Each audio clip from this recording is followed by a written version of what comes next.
My family calls me heartless for refusing to help my sister escape her abusive ex, but I won't rescue someone who loves stealing and running back to her abuser. My sister, who's 23, has been in an on-again, off-again relationship with her boyfriend, Tristan, for the past 6 years. I won't say Tristan is a bad boyfriend. I'll let his actions speak for themselves. He's hit her multiple times, controls her money, and even threatened me personally when I tried to step in before. Saying he's a terrible person would honestly be an understatement. My sister and I were raised by our grandparents after our parents passed away. I was 12, she was 10, so I've always been the older brother, the one who had to protect her. Our grandparents are now in their 80s, living in Florida, enjoying what should be their peaceful final years. They help when they can, sending small amounts of money, but they're on a fixed income and can't keep bailing her out of her constant crises, nor should they have to. About 3 years ago, when my sister was 20, she showed up at my apartment covered in bruises. Tristan had beaten her so badly that she needed stitches above her left eye. I drove her to the hospital, helped her file a police report, and let her stay with me for 2 months while she recovered. During that time, I paid for everything: food, clothes, her phone bill, even the security deposit for a new apartment on the other side of town. It cost me over $1,000 that I honestly didn't have. Back then, I was working 2 jobs. I gave her my bedroom and slept on the couch. My life basically went on pause so she could rebuild hers. I truly thought I was helping her escape an abuser. At first, she seemed grateful. She got a job, started saving money, and even went on dates with decent guys. For a while, I thought she had finally broken free from Tristan's grip. Then she met my friend. My best friend, 24 at the time, has been like a brother to me since high school. He's one of those genuinely kind people who always tries to help everyone, which, ironically, is also his biggest weakness. He moved in with me about 4 years ago when we both needed a roommate, and we've been great housemates ever since. He fell hard for my sister. I saw it coming and warned him to be careful, but he brushed it off. He said my sister had been through enough and deserved someone who'd treat her right. A few months later, they started dating. For the first year, everything looked perfect. He brought her flowers, took her on weekend trips, and talked about building a future with her. He even started looking at engagement rings, which, in my opinion, was a terrible idea. Not because I didn't want them to be happy, but because I knew my sister, and I had a bad feeling. She seemed happy though, steady hours at work, drinking less, acting more stable than I'd seen her in years. It looked like she was finally in a healthy relationship. But I know my sister better than anyone. Last summer, she started acting strange again, canceling plans with my friend last minute, claiming to work extra shifts that didn't exist, and lying about small things. My friend noticed, but kept making excuses for her. Then the truth came out, in the worst possible way. One August afternoon, my friend came home early from work, planning to surprise her with tickets to her favorite band. He found her in our apartment, with Tristan, and they weren't just talking. Tristan had a suitcase with him, and my sister already had a packed bag. My friend stood frozen at the doorway, holding the concert tickets, while she told him she was moving back in with Tristan. She said she never really loved my friend, that she only dated him to make Tristan jealous. Then she added that Tristan was the love of her life, and that she couldn't stop thinking about him. The worst part was what she said next. My friend has always been insecure about a birthmark on his neck, and she had told Tristan about it. Tristan used it to mock him right in front of her. My sister just stood there. My friend didn't say a word. He just turned around and walked out. Tristan laughed and called him pathetic. After that, my sister left her apartment and went back to Tristan. My friend took a week off work and barely came out of his room. When he finally did, he looked like a ghost, thinner, quieter, wearing hoodies to hide his neck. He even scheduled a consultation to see if he could remove the birthmark. I confronted my sister afterward and told her exactly what I thought. I said if she wanted to go back to Tristan, that was her choice, but I was done helping her when it all fell apart again. I told her she'd just destroyed the best relationship she'd ever had with the best man she'd ever meet. She accused me of caring more about my friend than my own sister. She said my friend would move on, but Tristan was her true love. So I told her, when Tristan hits you again, not if, but when, don't bother calling me. That was 8 months ago, and we hadn't spoken since, until 2 weeks ago. She showed up at my job with a black eye, split lip, and bruises shaped like fingerprints on her arms. crying, begging me to let her stay again. She said Tristan's drinking had gotten worse and the violence was escalating. I told her no. She followed me into the parking lot, grabbed my arm, and kept saying I had to help her. I told her no again. Co-workers started staring, and even my supervisor came out to see what was happening. I pulled her hand off my arm and told her to call the police or go to a women's shelter, but she wasn't staying with me and my friend. I reminded her that she made her choice when she humiliated him, and now she had to live with it. She started screaming that I was abandoning her like everyone else, that our parents would be ashamed of me if they were still alive. I got in my car and drove away. Since then, my phone hasn't stopped ringing. My grandparents called crying, saying they're too old and sick to take her in, but begging me to reconsider. My aunt in California even offered to buy her a plane ticket if I'd just let her stay for a few days. Some coworkers now look at me like I'm heartless for refusing to help my own sister. But here's what they don't understand. My friend still lives with me. It would be unbearably awkward to have her here again. He's only just starting to heal after months of depression. He's seeing someone new now, and I've seen him smile more in the last month than in all the months after she left. I won't bring my sister back into this apartment to make him relive that pain every day. I refuse to do that to him. Not again, just because she made another bad decision. And I did help her before. I thought that was her breaking point, her chance to change. But she went right back. I'm not a recovery center for abused women who just need a break before running back to their abusers. If she keeps choosing him, then there's nothing I can do and nothing I should do. My grandparents keep saying family comes first, but my sister didn't think about family when she destroyed my best friend's heart. She didn't think about family when she chose Tristan over a healthy life. Yes, I know she's in danger. Yes, I know Tristan will hurt her again. But I also know that if I save her now, she'll just go back to him in a few months, and everything will repeat. My friend doesn't know she reached out. He doesn't know about the calls from my family. I haven't told him because I don't want him to feel guilty about my decision. So tell me, Reddit, am I really the heartless brother my family says I am? Or am I finally right to stop rescuing someone who refuses to be saved? Update 1. Honestly, I thought people would tear me apart for leaving a woman in danger. But it turns out the world doesn't think so differently from the way I do. You can't help someone who doesn't want to be helped. Someone in the comments said that, and it perfectly describes my sister. The day after I posted, my grandmother called me, crying. She said my sister had been sleeping in her car for almost a week and was begging to stay with them in Florida. Grandma wanted to take her in, but Grandpa's dementia has gotten worse.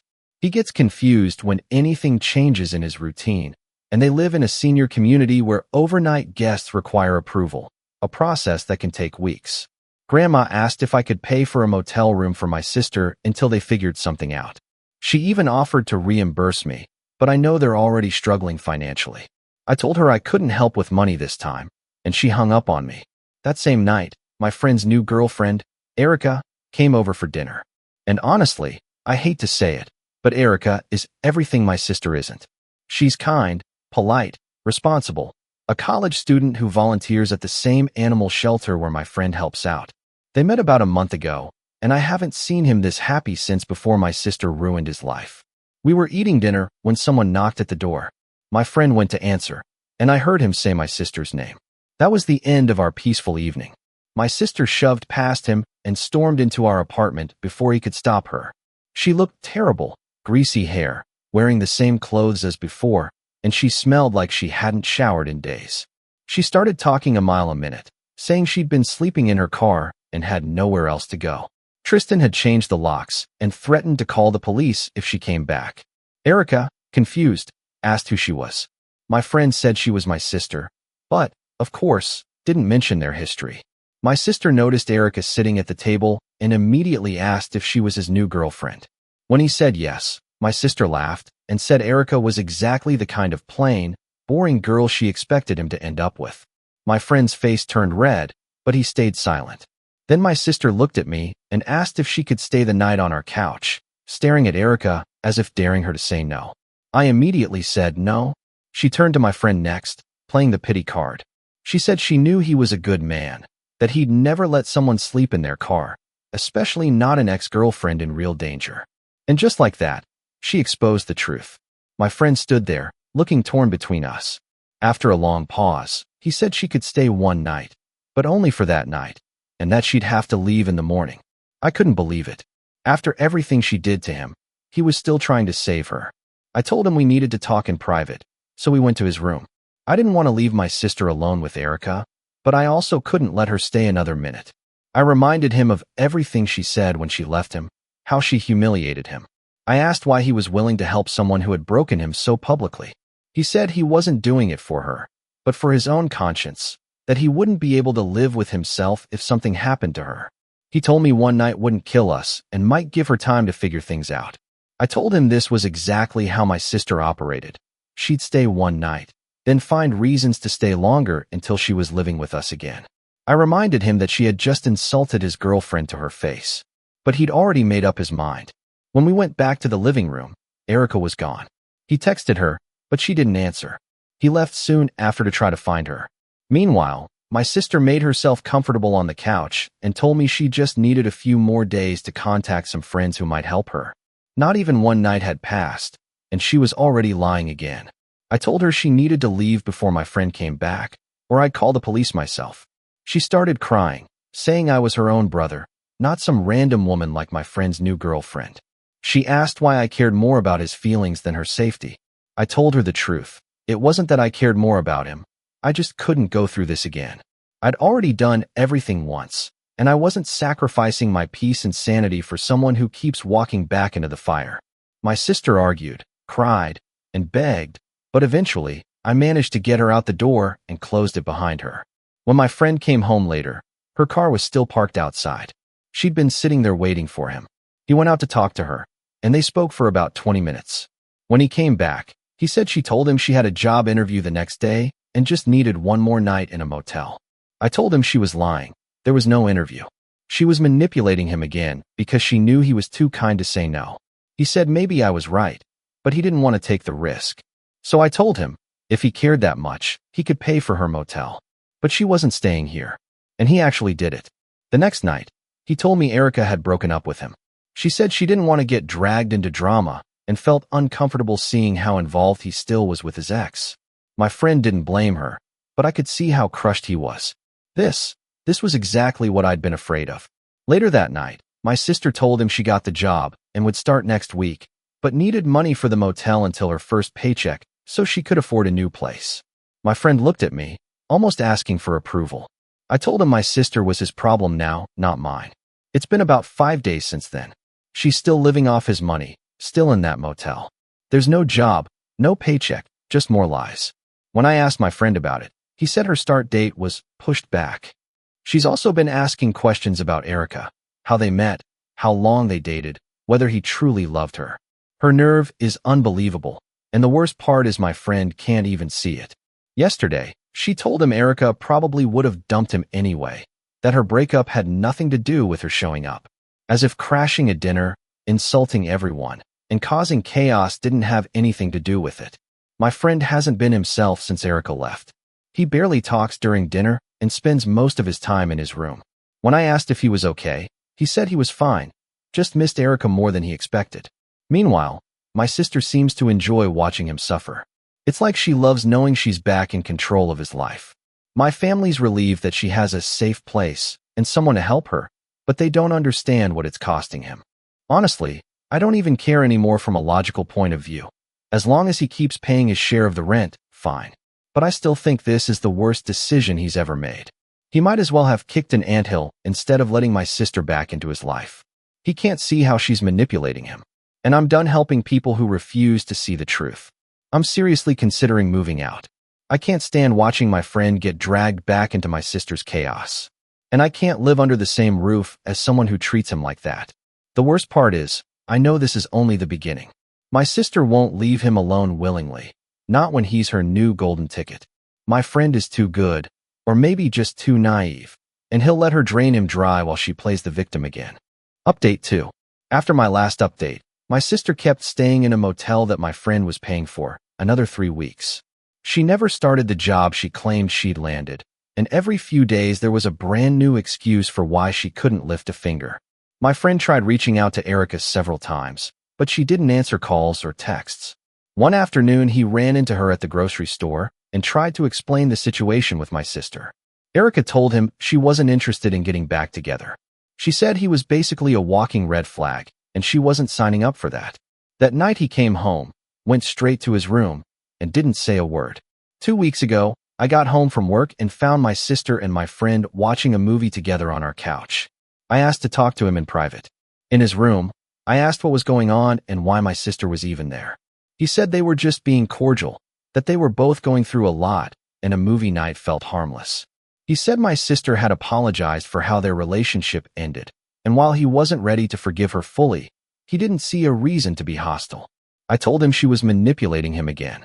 I reminded him he'd lost his girlfriend because of her, and that Erica was 100% right to leave. He said my sister seemed genuinely remorseful and was trying to be better. That's when I realized he was already falling back under her influence. Last Monday, I got a message from Tristan. He said he had something important to tell me about my sister and asked if we could meet. I almost didn't go. I'm not exactly thrilled with my friend right now, but I like Tristan even less. Still, I showed up. Tristan told me my sister hadn't been sleeping in her car like she claimed. That first week after their breakup, she'd stayed with a guy named Larry she met online. Larry threw her out after catching her going through his wallet and skimming money. Tristan said my sister had been stealing from him for months, not just cash, but also stuff she could resell online. He'd discovered listings for his electronics and tools on marketplace apps, sometimes posted while he was at work. The worst part was what he said about her recent behavior. Since she'd been staying near us, she'd been contacting Tristan regularly, sending him photos from our apartment and play-by-plays of my friend's daily routine. She told Tristan that my friend was still in love with her and was thinking about giving the relationship another try, all to make Tristan jealous enough to take her back. Tristan showed me the texts. In one, she bragged that my friend bought her expensive shampoo and visited her at the motel every few days for, well, you can fill in the blank. In another, she said she was enjoying watching him struggle with the breakup because it proved he'd never really gotten over her. I felt sick reading those messages. Tristan said he was telling me this because he was tired of her games. When I got home that afternoon, my sister was cooking in our kitchen. She'd bought groceries with my friend's money and was making him a thank you dinner. He came home while she was still cooking, and she served him a plate like they were a couple. She'd even lit candles on our table. I blew the candles out. I went to my room and called Tristan. I told him everything I'd just seen, including that I had screenshots of the messages he'd sent me earlier. He brushed it off and said she might be lying and that I was just jealous she was close to her ex again. That's when I decided I was done with both of them. I walked back out and told my sister to leave. My friend started to protest, and I told him to be quiet. I was done. That Friday, my sister made her next move. She told my friend she was scared Tristan was following her and might hurt her. I'm guessing my friend had told her what I'd said earlier. Look, I know Tristan's not a good guy, but I'd seen the messages, and I fully believe my sister would pull a stunt like this. She already had. That was 3 days ago. Since then, my friend and I have barely spoken. Yesterday, I made a decision. I contacted an apartment complex across town and put down a deposit on a studio. I'll move at the end of the month after I get myself taken off the lease. At this point, I'd rather pay the penalties. My friend deserves better than this, but I can't save him from my sister if he doesn't want to be saved. I'm not going to live in a home where my sister is slowly wrecking my best friend again, and I can't stand watching him choose her over the obvious evidence of manipulation. I know the second I move out, she'll be the first one to move in. It's tragic, but it won't be my problem anymore. I haven't told my friend about my plan yet. I will once I'm off the lease. Update 3. It's been about 6 weeks since I moved into my studio apartment, so here's my update on this whole mess. Sorry I went silent for a while. I needed time to move out, settle in, and more importantly, leave behind both my sister and my friend. When I finally told my friend I was moving out, his reaction was calmer than I expected. He didn't argue or try to change my mind. He just nodded and said he understood why I couldn't stay. That alone told me everything I needed to know about how deeply my sister had gotten into his head. I spent my last week there packing up. On moving day, he even helped me load the boxes into the rental truck. For about a month after I moved, he'd occasionally text me, small things, updates about work or random stuff, but he never once mentioned my sister. I assumed that meant things were going well between them, or at least well enough that he didn't want to risk me judging him again. Then, a few weeks ago, he called me at 11 p.m. on a Saturday. My sister was gone. He said he'd just gotten back from a late shift at the animal shelter and found the apartment empty. My sister had taken his TV, laptop, gaming console, and around $600 in cash he kept in a drawer for rent. She'd also maxed out his credit card. Apparently, she'd been watching him type his PIN and memorized it. For weeks, she'd been using his card to order things online and have them delivered while he was at work. He found a note on the kitchen counter. In it, my sister wrote that she was sorry, but Tristan had reached out and convinced her to give their relationship another chance. She said he'd promised to change for real this time, and she couldn't pass up the chance to be with the man she truly loved. She wrote that she hoped my friend would understand and that she'd pay him back as soon as she and Tristan got settled. My friend told me he felt like an idiot for trusting her again and that he should have listened to me from the start. I didn't say, "I told you so." I just asked, "You called me for this?" and hung up. But it gets worse. 2 days after my sister cleaned out his apartment, Tristan called me again. He said my sister had never contacted him about getting back together. In fact, he'd started seeing someone new and had been ignoring her calls for weeks. Tristan told me my sister had been calling him constantly, leaving messages about wanting him back. But he was done with her drama and eventually blocked her number after she started threatening to lie to his new girlfriend about his past. So, that note she left? The one about running away with Tristan? Another lie. Tristan also told me she'd been twisting the story, saying he had hit her, to gain sympathy from others. Typical. My friend texted me later that week. He said he felt like the biggest fool alive for believing her apologies and thinking she'd changed. He said seeing her looking bruised and desperate had made him forget just how cruel she could be. He admitted that loneliness after Erica left had made him crave any kind of affection, even from the wrong person. He said he'd convinced himself that her trauma with Tristan had somehow taught her to appreciate good people, and he'd been wrong. The only silver lining is that, finally, his eyes are open. He reported the theft to the police. They took a report, but didn't sound optimistic about recovering the money or the stolen stuff. He had to borrow money from his parents to pay rent and replace what she took. His credit card company is investigating the fraudulent charges, but that process could take months. Last week, my grandmother called to say my sister had reached out to her, asking for money for a deposit on a new apartment. Grandma wanted to know if my friend and I had kicked her out and left her homeless. I told her everything that had happened, all of it. She said she'd tell my sister she couldn't send any more money and that it was time for her to sort out her life without draining the rest of us who were barely managing ourselves.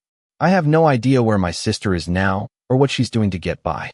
Part of me wonders if she's found another kind-hearted person to use, or if, finally, she's facing the consequences of her choices.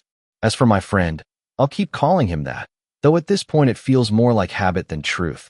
He's slowly picking up the pieces. He's been working extra hours to pay his parents back and rebuild his savings. It's not enough to fix what's broken between us, but at least he's trying. In the end, my sister managed to destroy every relationship she touched. Hers with our grandparents, mine with her, and even the one between my friend and me.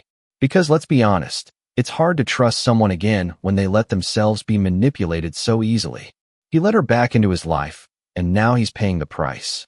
And as twisted as it sounds, I'm almost glad she robbed him, because that was the wake-up call he needed to finally cut her off for good. At least he reported her. I haven't blocked him or anything. We still text occasionally, mostly updates. But as far as being close again, or ever sharing an apartment, that's not going to happen. If I ever find out what became of my sister, where she is, or what trouble she's gotten herself into, I'll post another update. But don't hold your breath. It's not like I'm hiring a private investigator to find her. Update 4. I can already tell you, this update comes with a lot of changes. I've been busy. Really busy. You know, the kind of busy that happens when you start seeing someone new. Yeah, I've been dating Erica, my ex-friend's ex-girlfriend. And she's not the only one in this story whose situation has changed. Let's start with Tristan. His last girlfriend, or maybe the one after that, not like I keep up with the guy, ended up filing charges against him after he assaulted her. Apparently, her jealous ex-boyfriend found out about the abuse and decided to defend her honor by beating the hell out of Tristan. She didn't get back together with her ex, thankfully, but he roughed Tristan up pretty good, busted ribs and all, though not bad enough to land himself in serious legal trouble. Tristan wasn't so lucky. Turns out, it wasn't his first time assaulting a woman. On top of my sister's report, There was another case I hadn't even known about. He ended up getting a 12-month prison sentence, and that other woman received financial compensation. I don't know her personally. Everything I learned came through mutual contacts, but I did confirm the sentence. His mugshot even made it into the local newspaper. Some people assumed I'd been on his side somehow, but nothing could be further from the truth. I just always believed it wasn't my job to send him to prison. That should have been my sister's responsibility. Through the reports, she refused to file. Honestly, I still can't believe she actually went through with one. Maybe it was revenge, or maybe she just wanted sympathy. With her, it's impossible to tell. As for my former friend, the one I used to call my brother, he had to move out of the apartment we once shared. It was too expensive for him alone. Last I heard, he wasn't seeing anyone and had moved to another part of the city. We haven't talked since. None of our old friend group keeps in touch with him either. Most of them think he's an idiot for falling for my sister again. I prefer not to give my opinion. I like this account, even if it's temporary. I've grown attached to the username, and I'd hate to lose it. Anyway, let's get to my sister. I found out what happened with her because she reached out to me, asking for money for a lawyer. I told her I'd only listen if she gave me her honest version of events. No lies, no manipulation. Not because I intended to give her money, but because I wanted to know what really happened. According to her, she'd stolen nearly $2,500 worth of items, not even counting the cash and credit card charges. The problem was that the amount made it a felony, not petty theft, which meant she was facing between 6 months and 3 years in prison if she lost the case. She had a public defender, but claimed he wasn't doing enough for her. She wanted me to pay for a private attorney. When she finished explaining everything, she asked, "So, will you help me, brother?" The only response she got was the sound of the call disconnecting. A friend of hers contacted me a few weeks later and told me she'd been sentenced to 18 months and ordered to pay restitution to my friend, the same one she robbed. And as for me, no, I'm not sending her any money. That same friend of hers joked, "Guess who's going to bake her a cake with a file inside?" Honestly, not me. I have no idea who would.